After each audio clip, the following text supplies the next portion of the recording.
চিনছে এরকম, নবী চিনছে এমন না। নবীর কথা মতো চলতে হবে, আল্লাহ তাআলার হুকুম সঠিকভাবে আদায় করতে হবে। আমার প্রতিদিন দৈনিক ৫ ওয়াক্ত নামাজ বাড়িতে থাকলে মসজিদে হাজির হইতে হবে আমার। কিন্তু আমরা অনেক সময় মসজিদে আসি না। ৫ ওয়াক্ত নামাজ নিজ কানে আমি আযান শুনলাম, আযান শুনছি কিন্তু মসজিদে আসি না। অবহেলা, সব জানি সব বুঝি, আমল করতে পারি না। অনেক সময় এমন হয় রাস্তাঘাটে দেখা যায় কোন হুজুর যদি কোন দোকানপাটে বসে থাকে আযানের সময় বা রাস্তাঘাটে একটু আযানের সময় দাঁড়ায় থাকে বা যে কোনো কাজে তার ব্যস্ত থাকে, অথচ হুজুরের কাছে একটা ঘড়ি আছে, জানেন টাইম কত বাজাইতে হবে, অথবা একজন মুয়াজ্জিনকে ঠিক করে রাখছি, সে আযান দিবে, সে হিসাব করে দাঁড়াইছে। অনেক সময় পাবলিকে বলে হুজুর মসজিদে যাইতেন না, আযান দিতেছে তো। হ্যাঁ, আমরা সতর্ক করেন হুজুর আযান হইতেছে, আপনি দিয়ে নাও, আপনি দেখতেন না।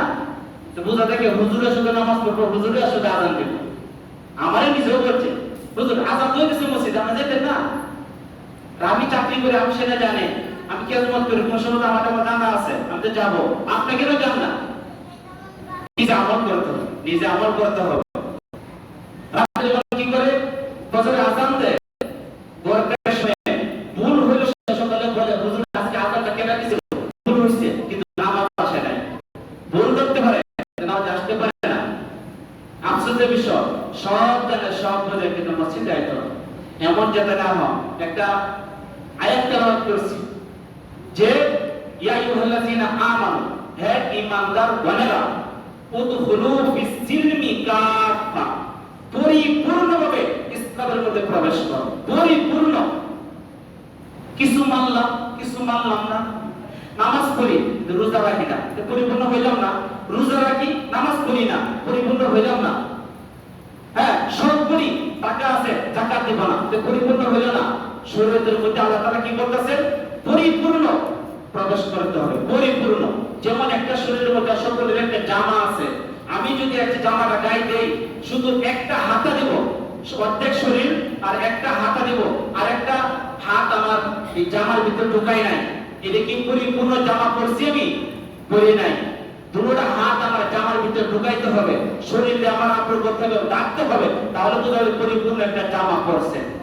ইসলামকে এবং পরিপূর্ণ আমার মানতে হবে। কিছু পড়লাম, কিছু পড়লাম না, এমন যাতে না।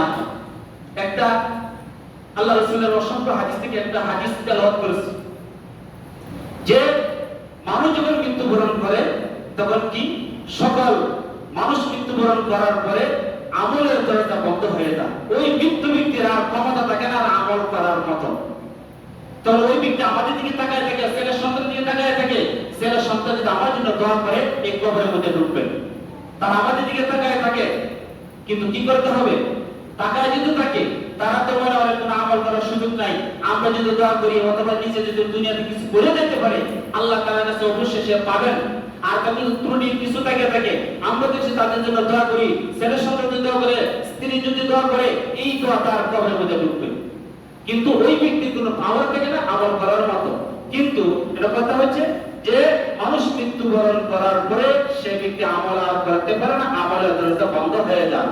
কিন্তু ইল্লা মিন সালাস, ইল্লা মিন সাদকাতিন জারিয়া, তিনটা জিনিস বাকি থাকে। তিনটা জিনিস আমি করতে পারি, কবরে থেকে সব পাবো।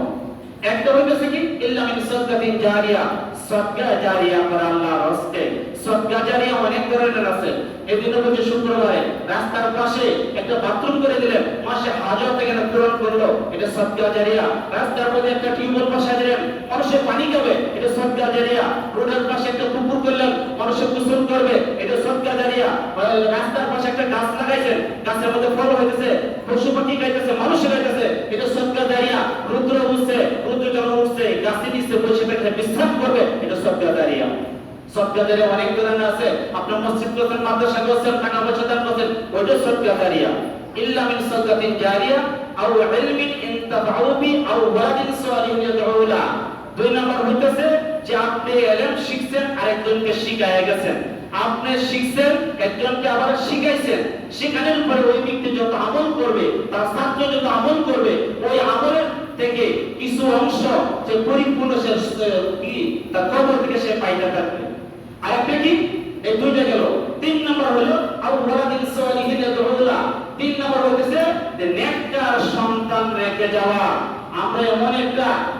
এই ভাষাটাতে বলে লাভ নাই। আমরা যে একটা আমরা ভুল করি ছেলে সন্তানের জন্য, দুনিয়া কামানোর জন্য, গাড়ি বাড়ি করার জন্য টেনশন পেরেশানের মধ্যে মুক্ত হয়ে যায়।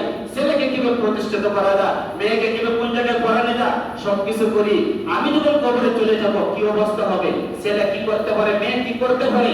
কিন্তু এটা বলতেছে আউওয়ালাদিন সালিহিন ইয়াদউলা, মানুষ মৃত্যুবরণ করার পরে, তার বাবা মৃত্যুবরণ করার পরে, অর্থাৎ যে ব্যক্তি মৃত্যুবরণ করছে তার ছেলে সন্তান যারা আছে, নেক সন্তান যদি রেখে যাইতে পারে, এই ব্যক্তিতে আমল করে কবরের মধ্যে সরাসরিকে ঢুকতে পারবে। সুবহানাল্লাহ।